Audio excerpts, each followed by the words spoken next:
Welcome to As the Dinosaurs Turn, where we chronicle the adventures of the Dinosaur family, a seemingly ordinary family from Iowa who decided, hey, you only live once, so let's move to Portugal. And now your hosts, Jason and Tracy Dinosaur. Welcome to another episode of As the Dinosaurs Turn. We wanted to do kind of a list this time, right? Yeah, we want to give you guys some tips. We've seen a lot of people who are coming to Portugal and they've been different places, but we want to give you some tips if you're coming up to the north to give you an idea of what are some things you should keep in mind as you're traveling during these crazy travel months, right? And so what's one of your tips that you think it's good for everybody to keep in mind? One of mine is try and have some change, use exact change first thing in the morning, during the lunch rush, or at the very end of the day, because the cash register might not have the change to give back to you. So if you have any coins, let's go ahead and use those. If you're like me before when I was traveling, I ended up with a whole bunch of coinage. It was just crazy amount of coins, and because I'm used to using paper money. And so I would have all of this stuff. And before you know it, I have like 20 euros and change. So I would say try that. And if you have a big bill, apologize. So if you have a 50, anything over a 20, apologize and ask if you can use it. If you can't, use a card. Yeah. What about you? Yeah, I think just carry cash is also important. Some of those smaller cafes and stuff might not take cards.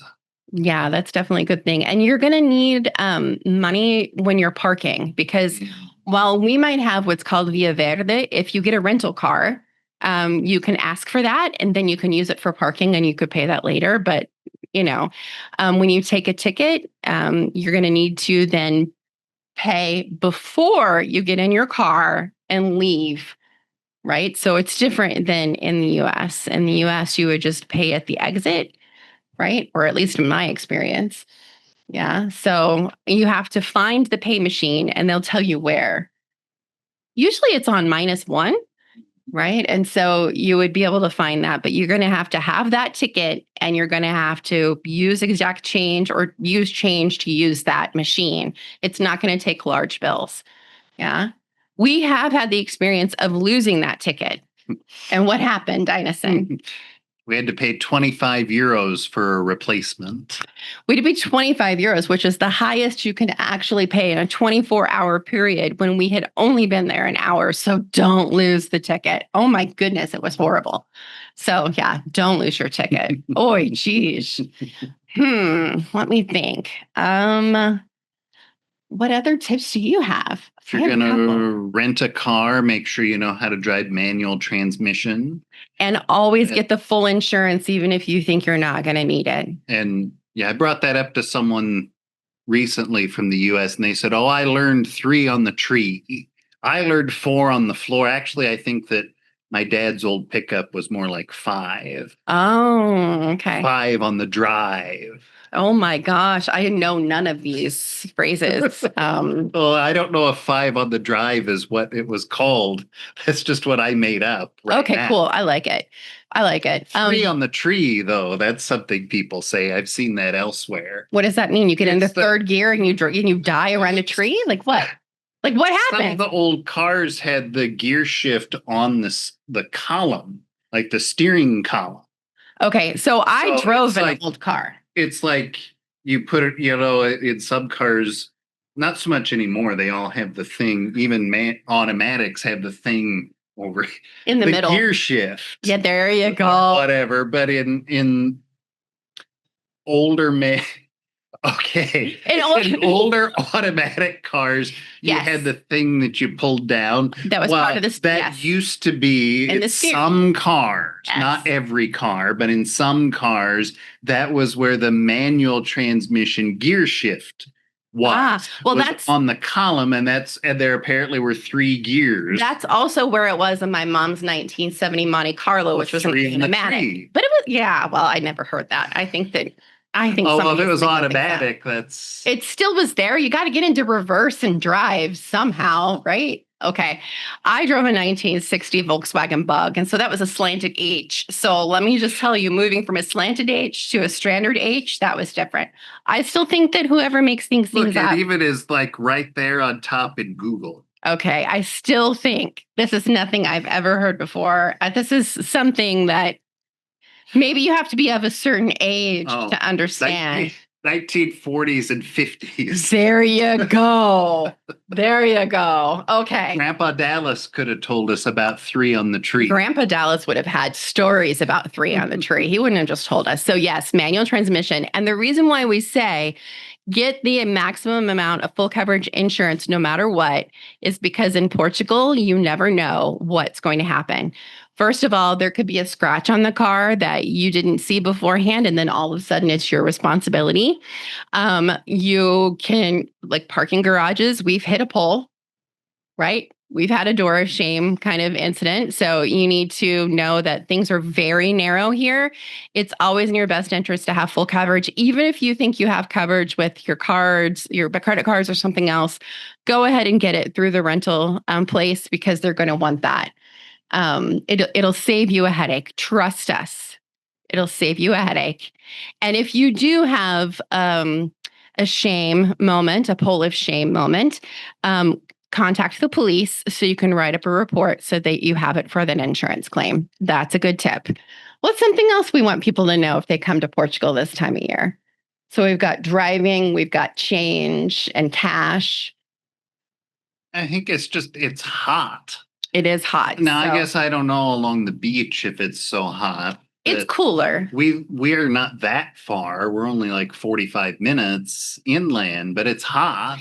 It is. And so if you can get a hand fan, stop in someplace at one of the tourist shops or the Flying Tiger, a normal, grab yourself a hand fan and have it with you. Because even us, we use it like inside of the mall, even it gets hot. And like our level of air conditioning versus Portugal's level of air conditioning are different things. Okay. So even at hotel level of air conditioning is not the same in Portugal as it is in the United States. So have that in mind. A hand fan is always going to be your friend. I would say that's going to be important. When you order water, you're going to pay for it. Know that. It's okay. Just know that that's part of it. You don't have to tip. So there's that. But I would say if you're in a tourist destination, try and eat further away from any of the plazas. Try and find someplace that's a little bit off of the beaten path because the plazas, the tourist places are always going to be more expensive. And the food is not usually as good.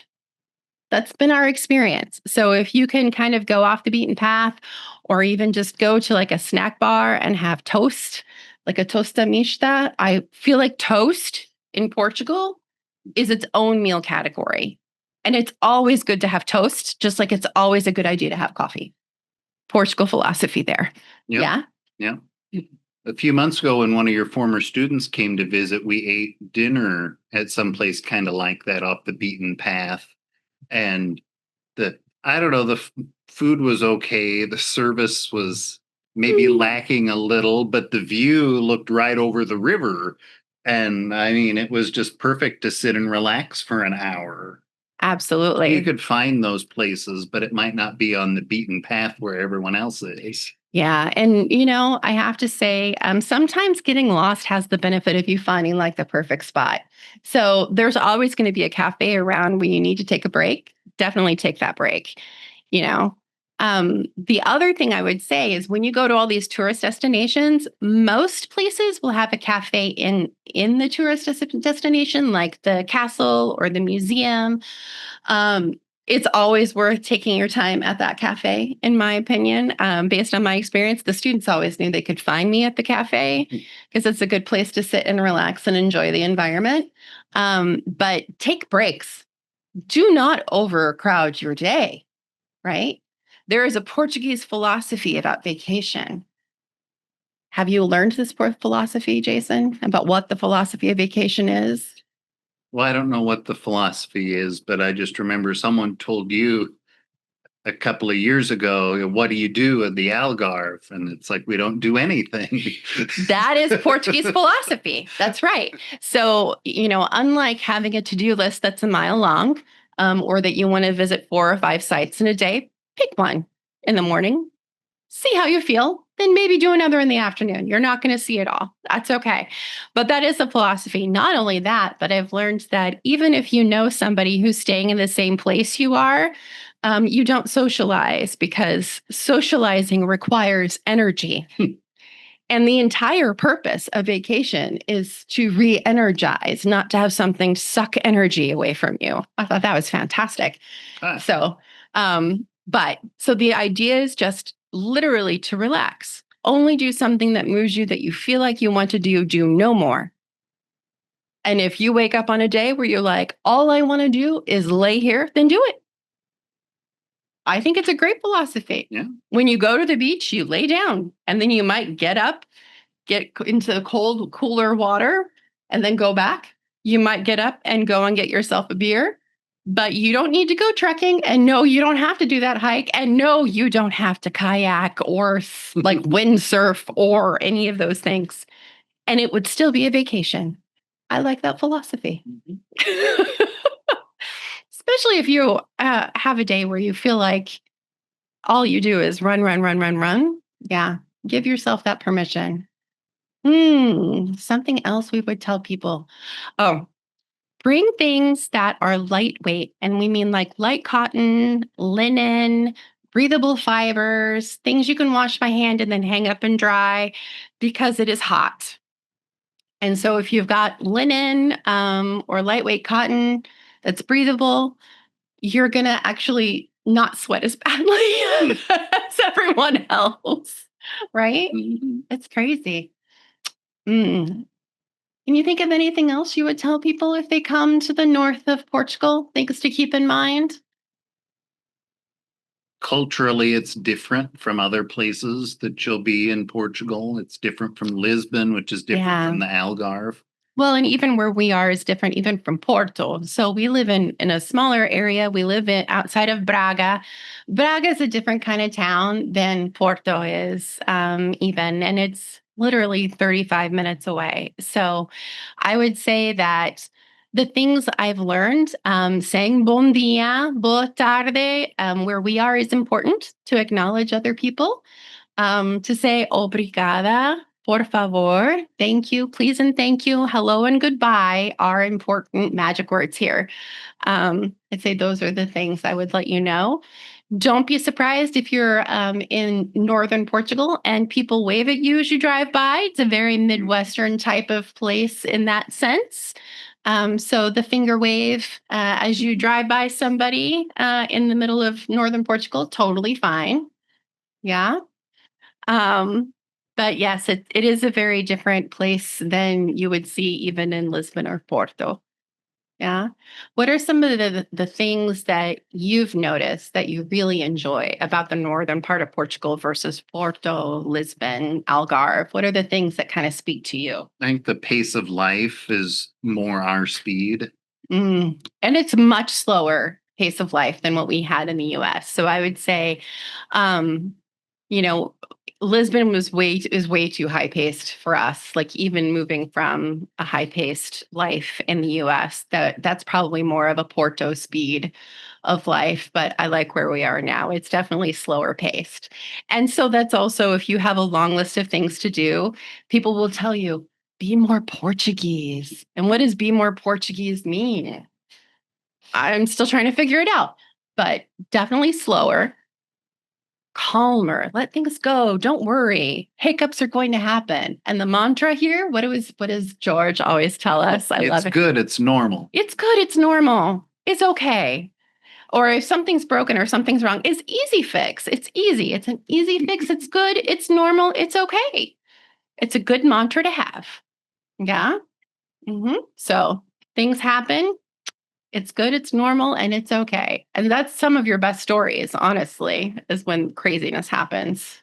We don't film nearly as much as we should. We don't. And I think it's because we actually are we didn't get into the social media part of our generation when we probably should have, based on when other people were doing it. We were busy doing other things. I was busy doing my master's and doctorate work when I could have been doing some of those things. So, and you were reporting, so you had enough talking to and letting people know. It's just different vehicle. Come, enjoy it. Take your time. Know that the alcohol will hit you more quickly because it's hot and you're sweating, but also it's got more alcohol in it. That's true. The wine, we were told, does have the wine, at least produced in this region, has more alcohol because the climate is getting hotter and drier, which affects the grapes, which affects the alcohol content. Gives it more kick. It does give it more kick. When we were out to dinner with friends that one night, and he and I were looking at the bottle, and I forget, it was like 15%. Yeah. 18. It was like double what you would normally think that wine would be for alcohol percentage. Yeah, I'd say that's true for every bit of alcohol you drink. I remember in Spain, though, on the Camino, when you would have wine, it's like you could drink that entire bottle that they put on the table and everything was just fine. You wake up the next morning just fine and dandy. But I haven't tried that in Portugal. It hits you differently. Yeah. It hits that thing. We need some of our Camino friends to come and visit us so we can have an excuse to drink an entire bottle of wine in the evening. It's not something we do very often. That's true. So come and see us. We absolutely have the space and would love to see you. I think the only other thing I can think of, and it just left my head. That's always fun when that happens because we were talking about Camino and wine. So alcohol hits differently. We'll see if the editor edits this part out or not. Oh, no, he won't. He'll leave it here. I know he will. He'd be like, caught her. Have fun. Don't overdo it. And know that this is what I was going to say. We went to dinner. We had a 7:30 reservation and we closed the restaurant at 11:30. And that was okay. We had our meal. We paid for it, all those things. Nobody's going to kick you out ahead of time. That's so, true. If you stay longer than you think you would, normally get another drink, add to your tab, get yourself a coffee, get a dessert, get another snack or something like that. But don't be afraid don't feel like you have to leave your table. And I'd say that would be different in a tourist destination. If you were sitting there and you didn't have a reservation or things looked really busy, then you might want to be cognizant that there are going to be people waiting. But we picked a night of the week that it wasn't overly busy because it was between festivals and we could actually just enjoy our time together. So that part of socializing is important. You will see children out at 11 p.m. midnight during the summer, and you just take your kids with you. So that's the other thing. Don't leave your kids back in the hotel. Take them with you. They're just expected to go. And they'll fall asleep in their stroller, or they'll just kind of hang out. They'll run around and play. There'll be other kids for them to play with. So don't be afraid to go out. And some of the things in Portugal, music festivals and fairs and stuff, don't really get started till after sundown. Oh, yeah. Which is something I'm never going to get used to. I don't think that something literally starts at midnight. Well, what I love is I met friends last week for dinner at 7 p.m., which was early.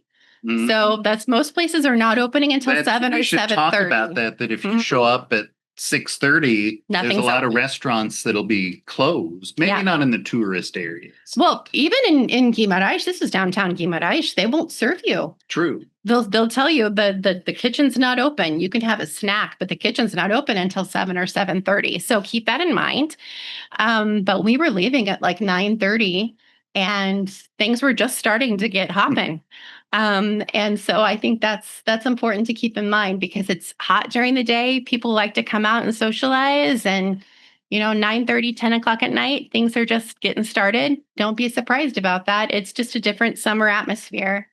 Wintertime, it's not as late that I've noticed that things get started. It's usually maybe an hour earlier. Things at 8 o'clock, people start getting together and doing things. But summer, the concert on the square doesn't start until 10 p.m. an 11 p.m. sometimes. So keep that in mind. Things are always going to be later. And then your day also starts later too. So 9 o'clock, things will start to open. Most things will be open by 10. Don't expect a 7 a.m. anything, okay? That's true. Only the grocery stores open at 8. Yeah, exactly. So nothing early. Otherwise, it's 9 or 10. Yeah, you can go and work out, and have coffee, and you're going to have coffee in your own room or in your space. So if you're worried about having coffee in the morning, make sure that you've got that taken care of before you go to sleep at night, because 9 a.m., 10 a.m. is when you're actually going to be able to get that, because reasonable working hours is the idea. I love it. It's a great pace. I think that that's wonderful, and I love that there are so many festivals going on in the north right now too. So in Guimarães, they have a big festival that's going on that's ending this weekend, which has been going on for like 2 weeks now. It's crazy. They've closed large parts of the city even. You can't get to it. So that's been a different experience. But I have to say that it's really nice to see everything that's going on. There's always something going on, and it's free. You don't have to be paying a lot of money to go and enjoy yourself. That's the other great thing too, when it comes to these kinds of festivals. You can spend money, and you'll spend money on food and drink and those things when you get there, but you don't have to have an entry ticket for most things. Keep that in mind, but ask around. Towns are not that far, like they're pretty close to each other. So you could go 30 minutes to a festival and enjoy it. A Portuguese person would say, oh, that's a trek. For you, that might not be. So explore, enjoy yourself, and relax. Be more Portuguese. It's good. It's fine. It's okay. It's a good message. It is. All right. Join us again next time. You've been listening to As the Dynasons Turn, a podcast presented by Dynason Media Ventures. Don't forget to like and subscribe, and catch us again next time for another episode.